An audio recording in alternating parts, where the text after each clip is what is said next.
وَأَطَاعَ الرَّجُلُ امْرَأَتَهُ، اور آدمی اپنی بیوی کی اطاعت کرے گا، جو بیوی کہے گی وہ مانے گا۔ وَأَقَّى أُمَّهُ، اور ماں کو آگ کر دے گا، ماں کی پرواہ نہیں کرے گا، ماں کی نافرمانی کرے گا، بیوی کی بات کو ترجیح دے گا، اور ماں کی بات جو ہے اس کو ثانوی حیثیت دے گا۔ بہت بدبخت تو ایسے ہیں کہ جو ماں باپ کو ویسے ہی دقیانوسی کا تانا دے کے کہتے ہیں تمہیں تو پتہ ہی نہیں کسی بات کا دنیا کہاں چلی گئی، اور ان کی کسی بات کو، کسی مشورے کو اور کسی حکم کو کوئی ترجیح نہیں دیتے۔ لیکن جب بیوی اور ماں دونوں کا حکم مقابلے میں آ جائے تو اس وقت وہ بیوی کے حکم کو ترجیح دیں گے۔ یہ قرب قیامت کی علامت ہے جو کہ ہم واضح طور پہ اپنے معاشرے میں دیکھ رہے ہیں۔ وَأَدْنَى صَدِيقَهُ وَأَقْصَى أَبَاهُ، دوست قریب ہوں گے، باپ دور ہوگا۔ دوستوں کو قربت دی جائے گی، ان کے ساتھ بیٹھنا اٹھنا بھی ہوگا، کھانا پینا بھی ہوگا، گپ شپ بھی ہوگی۔ دوست ایک بیل دے تو بندہ دوڑا جائے گا دوست کی پکار پہ، لیکن ماں باپ جو مرضی کہیں تو ماں باپ کی بات کو کوئی ترجیح نہیں دی جائے گی۔ یہ قرب قیامت کی نشانیوں میں سے ایک نشانی ہے، اور اس وجہ سے آج لوگ محروم ہو گئے ہیں اور گھروں میں برکت نہیں رہی۔ ماں باپ اگر کچھ کہیں، کوئی چیز لانے کے لیے بھی کہیں تو بچہ 100 بہانے کرتا ہے اور دوست کی پکار پہ لبیک کہتا ہوا بھاگ اٹھتا ہے۔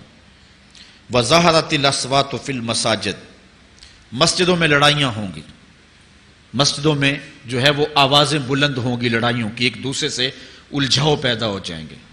آج ہماری مسجدوں میں پنکھا بند کرنے سے لڑائیاں شروع ہو جاتی ہیں۔ یہ بالکل آپ کے قریب ایک شہر میں ہوا ہے، ایک آدمی قتل ہو گیا صرف اس معاملے میں کہ وہ ایک کہہ رہا تھا کہ لائٹ بند کر دو، اور دوسرے نے کہا کہ میں نماز پڑھ رہا ہوں تو تم نے مجھے دیکھا نہیں، اور اس بات پہ لڑائی شروع ہوئی، حتیٰ کہ فائرنگ تک نوبت پہنچی، اور ایک آدمی جو ہے وہ قتل ہو گیا۔ آپ نے اخبارات میں پڑھا ہوگا۔ تو اس طرح مسجدوں کے اندر جو ہے وہ لڑائیاں شروع ہو جائیں گی۔ یہ قرب قیامت کی نشانی ہے۔ وَسَادَ الْقَبِيلَةِ فَاسِقُهُمْ، قبیلے کا سردار سب سے فاسق اور بدتر شخص ہوگا۔ خاندان کا، قبیلے کا، برادری کا وہی سربراہ ہوگا، وہی قائد ہوگا، وہی لیڈر ہوگا، وہی پنچ ہوگا جو جتنا بڑا غنڈہ اور جتنا بڑا بدماش ہے اس کو ہی جو ہے وہ سرپرستی جائے گی۔ شرافت نام کی چیز ہی باقی نہیں رہے گی۔ شرافت کے بل بوتے پہ آگے نہ کوئی سیاست میں آ سکے گا، نہ کوئی خاندان میں آگے آ سکے گا۔ بلکہ اب تو حال ہی ہوا کہ ہماری محافل اور آراس کے اندر بھی جو مہمان خصوصی رکھے جاتے ہیں وہ بھی اس اعتبار سے نہیں رکھے جاتے کہ متقی شخص تلاش کرو جس کو مسند صدارت پہ بٹھایا جائے، جس کو مہمان خصوصی رکھا جائے۔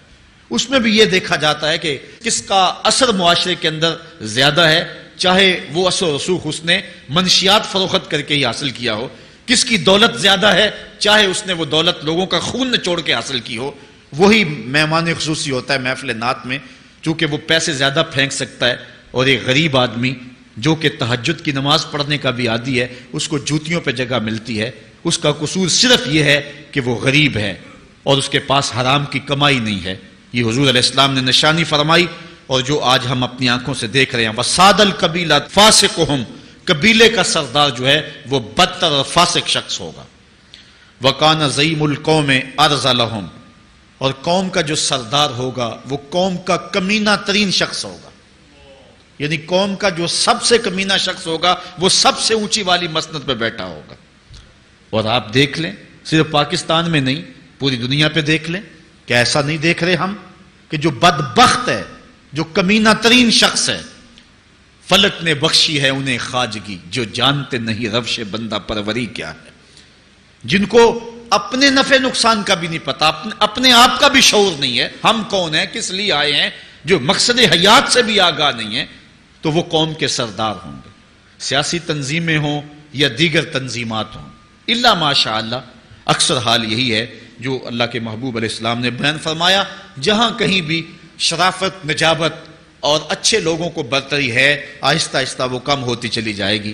اور یہی ہوگا سارے کا سارا نظام جب قیامت آئے گی، تو یہی ہوگا کہ جتنا برا شخص ہوگا، جتنا کرپٹ شخص ہوگا، جتنا ظالم شخص ہوگا، جتنا ڈاکو لٹیرا اور انتہائی کمینہ صفت شخص ہوگا، وہی جو ہے وہ قوموں کا سردار ہوگا۔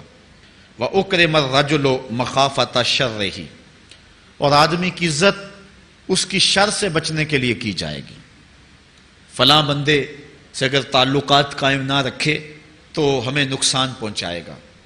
آج 10 نمبر کا غنڈہ بھی ہو تو لوگ اس سے تعلق ضرور استوار رکھتے ہیں، یہ فخر سمجھتے ہیں. آج کل افطار پارٹیاں ہو رہی ہیں اور اس میں ان کو بلایا جاتا ہے دعوت افطار پر جنہوں نے روزے ہی نہیں رکھے ہوئے. یہ افطار پارٹیاں نہیں ہیں، یہ ایک تماشا ہے جو لگایا جاتا ہے. اس لیے یہ ایک مزاج ہوگا قرب قیامت میں جس کا بیان حضور علیہ السلام نے کیا، جبکہ ہم ہر روز یہ اللہ سے وعدہ کرتے ہیں وَنَخْلَعُ وَنَتْرُكُ مَن يَفْجُرُكَ. دعائے قنوت میں کہتے ہیں اے اللہ جو تیرے حکموں کو توڑتا ہے ہمارا اس سے کوئی تعلق نہیں ہوگا. یہ روز عہد کرتے ہیں لیکن مسجد سے نکل کے اس عہد کو توڑ دیتے ہیں، بلکہ بہت سارے تو مسجد کے اندر ہی توڑ دیتے ہیں. وَظَهَرَتِ الْكَيْنَاتُ وَالْمَعَازِفُ. اور گانے والی اور بجانے والی عورتیں اور گیت گانے والی عورتیں، رنڈیاں، یہ جو ہیں وہ گانا شروع کر دیں گی اور یہ عام ہو جائے گا. اب تو حد ہو گئی کہ مذہب کے نام سے بھی یہ سب کچھ ہو رہا ہے. یہ شام کلندر کے نام سے جو پورے ملک کے اندر ایک جو ہے تقریب شروع ہوئی ہے، اس میں جو ہے ان عورتوں کو بلایا جاتا ہے اور لکھا ہوتا ہے باقاعدہ اشتہاروں کے اوپر کہ فلاں جو ہے وہ گانے والی آئے گی اور وہ جو ہے وہ اپنا کلام پیش کرے گی. اور یہ مذہب کے نام پہ ہو رہا ہے اور حد یہ ہو گئی کہ یہ بڑھتا ہی چلا جا رہا ہے. اس کو روکنے کی گو مربوط کوششیں بھی نہیں ہوئی، لیکن ایک ایسا عمل تھا کہ جس کو ہر صاحب شخص برا سمجھتا ہے، لیکن اس کے باوجود یہ پھیلتا چلا جا رہا ہے. اور جو کچھ معاشرے میں ہو رہا ہے وہ حضور علیہ السلام نے پہلے ہی نشاندہی کی. وَشُرِبَتِ الْخُمُورُ. اور شرابیں پی جائیں گی، رنڈیاں ناچیں گی، گانے گائیں گی اور شرابیں پی جائیں گی. وَلَعَنَ آخِرُ هَٰذِهِ الْأُمَّةِ أَوَّلَهَا. اس امت کے بعد میں آنے والے لوگ پہلے گزروں پر لعنت کریں گے. کہیں انہیں تو پتہ ہی نہیں ہے. پاکستان کے اندر باقاعدہ آرٹیکل چھپے اخبارات میں کہ محمد بن قاسم جو ہے وہ ڈاکو تھا، سلطان محمود غزنوی لٹیرا تھا. یہ مضامین شائع ہوئے. صحابہ کو گالیاں نہیں دی جا رہی. کتنے لوگ ہیں جو صحابہ کو برا بھلا کہتے ہیں. اور حضور علیہ السلام کے والدین طیبین جن کی وساطت سے یہ درے اور گوہر شاہوار محمد نصیب ہوا، ان والدین کو ممبروں پہ بیٹھ کے کیا جہنمی نہیں کہا جا رہا؟ تو یہ وہ زمانہ، کیا امام حسین کو باغی نہیں کہا جا رہا؟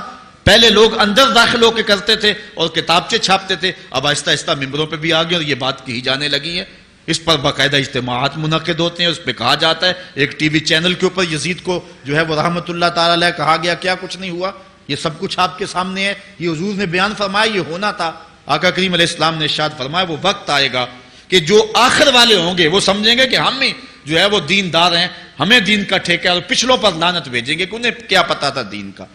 آج پچھلوں کے عقائد پر حملے ہو رہے ہیں اور انہیں مشرک کہا جا رہا ہے. میں نے ایک دن کہا تھا یہ بڑے زور سے کہا جاتا ہے جو یا رسول اللہ کہ وہ مشرک ہو جاتا ہے. میں نے کہا دیکھو اس فتوے کا اثر کہاں تک جاتا ہے. حضور علیہ السلام کے سارے صحابی آقا کریم علیہ السلام کی موجودگی کے اندر بھی، اور پھر دیکھیے مسلمہ کذاب کے مقابلے میں جو جنگ لڑی گئی، اس جنگ کے اندر حضرت خالد بن ولید نے لکھا کہ کافر بھی اللہ اکبر کا نعرہ لگاتے ہیں، ہم بھی اللہ اکبر کا نعرہ لگاتے ہیں، فرق ہی نہیں معلوم ہوتا اپنا کون سا ہے اور بیگانہ کون سا ہے. تو حضرت صدیق اکبر نے لکھا کہ جب وہ اللہ اکبر کا نعرہ لگائیں تم اس کے جواب کے اندر یا محمد آہو کا نعرہ لگاؤ. وَقَانَ شِعَارُ الْمُسْلِمِينَ يَوْمَئِذٍ یا محمد آہو. اس دن مسلمانوں کا شعار ہی یہ تھا، جو یا محمد یا رسول اللہ کہتا تھا وہی مومن مانا جاتا تھا، باقی کو تہہ تیگ کر دیا جاتا تھا. تو اگر یا رسول اللہ کہنا شرک ہے تو پھر سارے صحابی وہ 10,000 صحابہ جو جنگ یمامہ میں شامل تھے ان کے بارے میں پھر کیا کہو گے؟ پھر حضرت زین العابدین کے بارے میں کیا کہو گے جو کربلا کے میدان میں مدینے کی طرف منہ کر کے کہہ رہے ہیں یا رحمت للعالمین ادرک لزین العابدین. پھر حضرت زینب کے بارے میں کیا کہو گے؟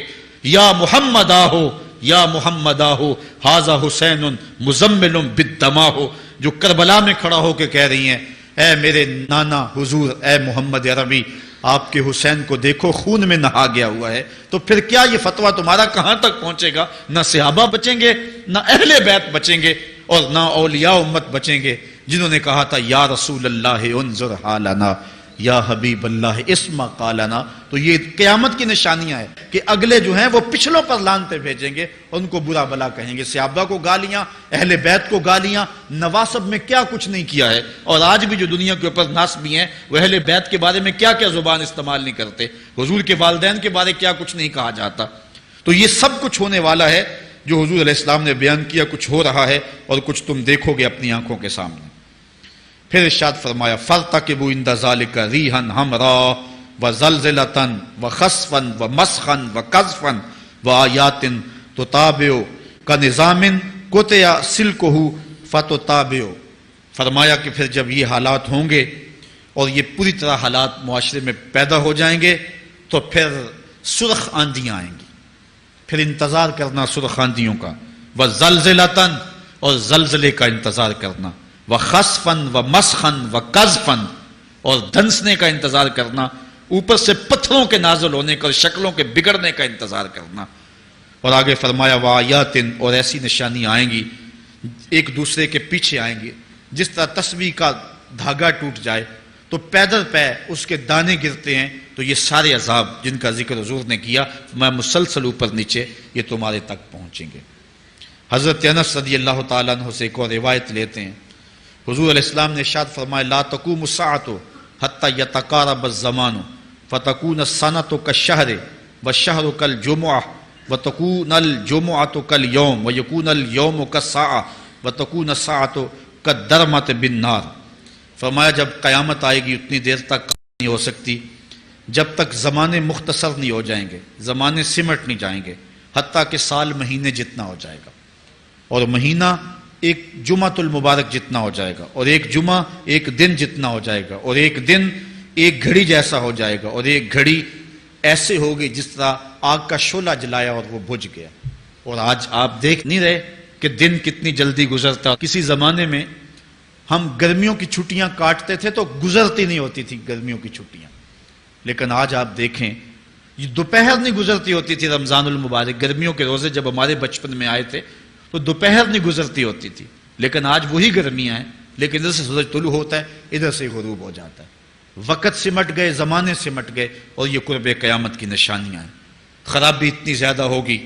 حضور نے ارشاد فرمایا حضرت ابو ہریرہ سے ہے، آدمی گزرے گا اور ایک پرانی سی قبر دیکھے گا اور کہے گا وَيَقُولُ يَا لَيْتَنِي كُنْتُ مَكَانَ صَاحِبِ هَذَا الْقَبْرِ وَلَيْسَ بِهِ الدِّينُ إِلَّا الْبَلَاغُ. فرمایا انسان قبر کے قریب سے گزرے گا تو گزرتے ہوئے وہ ٹھنڈی آہ بھر کے کہے گا کاش کہ اس قبر کا مکین میں ہوتا. اور فرمایا دین سوائے آزمائش کے اور کچھ نہیں رہ جائے گا.